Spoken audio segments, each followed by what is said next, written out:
It's a new year, and that means it's time for a new marathon. For the next couple weeks, I'm going to be reviewing every single Sonic game on the Sega Genesis. Except for this one. And this one. And that one. And that one. And that one. And that one.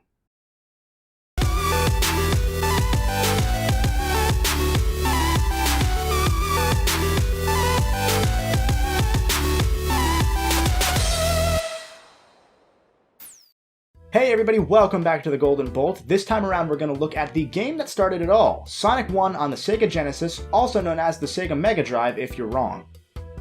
That's going to be really controversial, I'm going to take that back.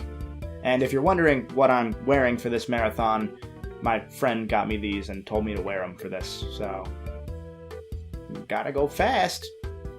The Blue Blur's life began around 1990 when Sega requested a new game out of one of its in-house development teams, known at the time as Sega AM8. However, the people at Sega felt that the company needed a new mascot, as the current mascot, Alex Kidd, simply wasn't faring too well compared to Mario. So, Sega started a competition between designers to see who could create a character strong enough to be the face of the company. Around the same time, an engine prototype was being created by programmer Yuji Naka, who wanted to design the game with an emphasis on speed. Eventually, the mascot options were whittled down to animals that were thought of as fast to match this. The winning design, created by Naoto Oshima, depicted a blue hedgehog named Sonic. He had sharp teeth, a human girlfriend named Madonna, and a rock band for some reason. According to Oshima, he actually created Sonic by combining aspects of both Felix the Cat and Mickey Mouse. However, the teeth, Madonna, and the rock band were eventually cut as the character was sculpted to become more appealing to a worldwide audience. Once the design was finalized, the team, now named Sonic Team, worked tirelessly on the game for months, going through constant testing and redesigning. Naka wanted this game to be as simple as Mario, if not simpler, but he also wanted to set the bar for platformers by putting extra focus on momentum, since he felt Mario was just too slow at times.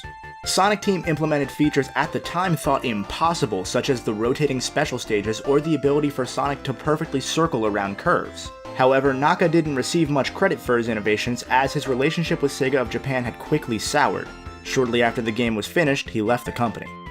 Sonic the Hedgehog was released worldwide in the summer of 1991 with a massive marketing campaign. Sega of America went right at Nintendo's throat, with commercials slamming Mario for being too kiddie and pushing Sonic as the next big thing. Along with this, they bundled the game with the Sega Genesis and dropped the price of the console $50 to $149.99. This blitzkrieg strategy worked, with the Genesis doubling the Super Nintendo sales during the 1991 holiday season. The Genesis even overtook the Super Nintendo in overall market share. For a short while, gaming had a new king. Continuing the trend of the classic 2D platformers that I've reviewed thus far, I won't be rating the story of the Genesis Sonic games. The story wasn't designed as a focal point, and as such, I feel no need to score it like one. The game follows everybody's favorite blue hedgehog as he tries to stop the evil Dr. Robotnik from obtaining the 7 Chaos Emeralds, which, when assembled, hold unspeakable powers. Well, actually in this game there are only 6, it's only in later games that the 7th Chaos Emerald shows up. So why'd they hide the 7th one in this game? Well, I found the 7th Chaos Emerald. I may as well put it with the others and see what happens, I guess.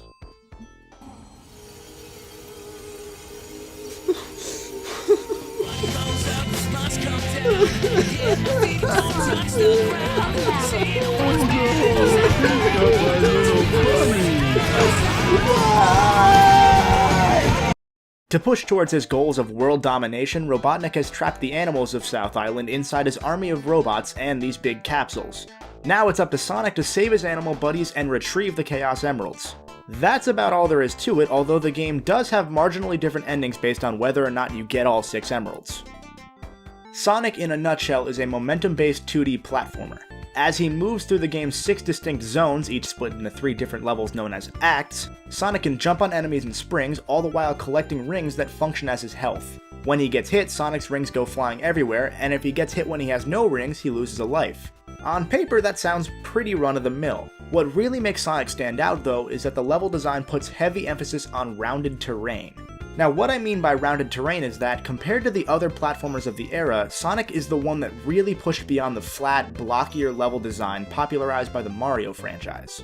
Instead, Sonic Team put a lot of focus on curves, loops, and fluidity. This is shown off immediately and perfectly in Green Hill Zone, the game's opening stage. Right off the bat, the player can see slight bumps and valleys accentuating what would be in any other game, flat land. Right away, you can tell Sonic is different. The level design opens up quickly, with Sonic running up and down hills, spinning through loops, and bouncing off of enemies, all the while his speed increasing dynamically based on the player's performance. He can even curl into a ball while moving to pick up even more speed. Where Mario traditionally used two buttons, a jump button and a button the player could hold down to run faster, Sonic only needs to jump, as the player implicitly decides what speed he or she wants to move at. It's simple for those that want or require simple, but complex for those looking for more. And I've gotta say, this really works, and Green Hill Zone shines as one of the best designed openings in gaming as a result. The thrill you get from speeding through levels is wonderful. The levels really focus on this sense of momentum, and from start to finish, the game just never Wait, hold on, what's going on here? Am I waiting? Why am I waiting? This is Sonic, I wanna go fast! I've gotta go fast! What? Let me backtrack a bit. If Green Hill Zone is one of the best openings in gaming, I have to note that it's also one of the worst teases in gaming history as well. That sense of speed, that thought out level design, that doesn't really exist after Green Hill Zone. Immediately after the fast-paced, player-friendly, well-designed opening levels, Sonic moves on to Marble Zone, potentially one of the slowest areas in the entire franchise. It's a zone defined by waiting on blocks as they slowly pass through lava, a zone with several opportunities to be crushed to death out of nowhere, a zone where one tiny rookie mistake is the difference between surviving and getting a game over and being sent right back to Green Hill Zone. And once you finally trek through Marble Zone, you enter Spring Yard Zone, another zone with a decent amount of speed but also a good amount of waiting. This time there are also springs everywhere to knock Sonic around like a pinball, and after Spring Yard is Labyrinth Zone, which is full of death traps, cheap hits, slow, molasses-like water physics, ironically blocky platforming, and the constant fear that you're going to drown because you can't make it to the next air bubble in time. God, why? Who thought this was a good idea? I'm not trying to be the usual critic here and argue that Sonic has to go fast. He doesn't necessarily, but when the game is marketed with things like blast processing, where they're implying the game is faster, more in your face, and thus better than something like Mario, it would be nice if, there wasn't any of this. I wouldn't even want this level design in any platformer, but it's especially heinous in a game that's allegedly designed with speed in mind. Pardon the pun, but I feel blue-balled when I'm playing Sonic 1. When distributed evenly and more importantly well, slower, more methodical sections in Sonic are totally okay, and in fact they're necessary to make you appreciate the fast sections more. But I can't appreciate the speedy sections when I know they're sandwiched by so much slow. Speaking of speedy sections, the only other truly fast level comes after Labyrinth Zone, and that's Starlight Zone, which pretty much plays itself. Green Hill does such a great job at teaching the player that speed is a reward for playing well, but pretty much the entire rest of the game spits in the face of that mentality. I'm not even going to go into detail on Scrap Brain Zone, which is just full of more spots where Sonic can get crushed, bottomless pits to fall in, and all that fun stuff. And I haven't even mentioned that this game doesn't have invincibility frames when Sonic collides with spikes, so you can actually get juggled into death sometimes. To move beyond these glaring flaws with the game's pacing, there are definitely some other positives. Personally, I really enjoy this game's boss fights against Robotnik. Yeah, they're mostly super easy, but they're unique and often use some gimmicks introduced earlier in the zone, which helps everything come together nicely. On top of this, the game's levels are full of secrets such as extra lives, boxes of rings, or power-ups like a temporary speed boost or a shield to give Sonic an extra hit. Even better, the levels often have multiple paths that players can take depending on their skill level. More dedicated players may replay the game again and again and again, trying to stay on the challenging uppermost path in order to finish levels faster, get a higher score, and find more hidden bonuses. And if players can manage to finish a level while holding on to at least 50 rings, they can jump into this bonus ring to get a shot at the special stages. These are a series of 6 trippy mazes where the stage rotates on its own and players must guide Sonic through them in order to grab the Chaos Emerald at the end. I'm admittedly not very good at these. I do have to note that it definitely won't help new players that these walls say goal on them because they're actually how you lose the special stage, since you really only win these stages by collecting the emerald, but whatever, I guess. They also said this game was fast and, well, Now look, I really don't want to hold Sonic to a different standard than other platformers just because of this whole speed thing, but because of the design and marketing behind this game, I feel like I have to. With Sonic, I get such a rush from moving quickly through stages that when I'm forced to stop and plod sluggishly through a level and wait constantly, it just kills the experience to me. Playing a Sonic game is like driving a car. If you're free to speed down the highway, it can be a thrilling ride, but if you're bogged down in traffic, you just want to bash your head in. Sonic 1 is, simply put, pretty much all traffic. The mechanics themselves aren't very polished, and the level design sure as hell isn't. Even Green Hill, as much as I've been praising it, has poorly thought out sections like this part where you can obtain the invincibility power-up and then immediately fall into a pit of spikes that will kill you anyway. For all of its flaws, I can't give the gameplay of Sonic 1 anything beyond a bronze bolt. But I will spoil my score for the presentation, which is without a doubt a golden bolt. Oh, I didn't know we were actually gonna do the ding and whatever. Sonic 1 is gorgeous. The enemy designs are super unique, and if for no other reason, I look forward to progressing in this game to see the different enemy types that pop up from zone to zone. Sonic's design gives off a little bit of that 90s attitude that he'd come to be known for. I mean, he'll even tap his feet impatiently if he's just standing still for too long. That's perfect. The animations of everything from Sonic to Robotnik's different machines, hell to even the level backgrounds themselves is beautiful. Speaking of the backgrounds, the parallax scrolling is pretty much perfect, really helping to sell Sonic's speed to the player. No two zones look even remotely alike, and a ton of effort clearly went into ensuring that. And I can't talk about a Sonic game without discussing the music. The music for Sonic 1 is phenomenal and sets a high bar for the rest of the series to follow. The individual instruments can all stand out distinctly while simultaneously coming together perfectly. There is not a single piece I dislike from this soundtrack. They all match the levels while also finding a way to easily differentiate from one another.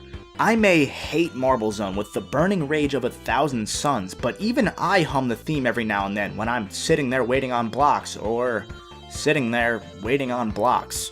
When the worst I can say about the soundtrack is that I don't absolutely love every song, that's a good sign.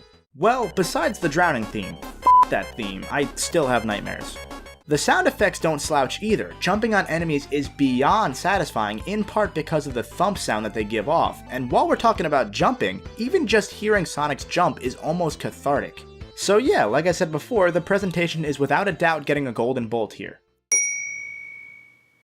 Sonic 1 is clearly very rough around the edges. By all means, it's not a bad game. I think it's a game heavily damaged by Sega's marketing campaign for it. If Sega didn't go all in on the narrative that Sonic and the Genesis were the cooler, faster alternatives to Mario and the Super Nintendo, I could probably rate Sonic 1 much more highly. However, Sega set up this narrative itself and established immediately that yes, Sonic was about speed.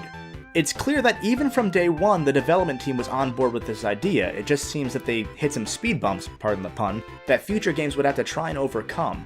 If you're a fan of platformers, it absolutely cannot hurt to pick up Sonic 1 and give it a shot, even knowing its flaws. It's dirt cheap and it's on every platform known to man. Seriously, I think that there are rocks that can play Sonic 1, I'm not even kidding. It's worth playing a little bit of the game, even if you don't beat it, so that you can get a first-hand look at a huge piece of gaming history. If you're coming mostly from a more traditional Mario-style background in platforming, you'll be in for a treat, albeit an often frustrating one. But you may appreciate the game's replayability more than I do, you never know. That said though, things do get miles better from here. Yeah, see what I did there? Miles is in Tails, Sonic's friend. I'm so lonely. That's one down, and that only leaves 2 more to go. Join me next time around when I tackle Sonic 2. As always, thank you very much for watching. If you enjoyed the video, why not hit the like button, and if you enjoyed it a lot, why not subscribe? Either way, as always, stay golden.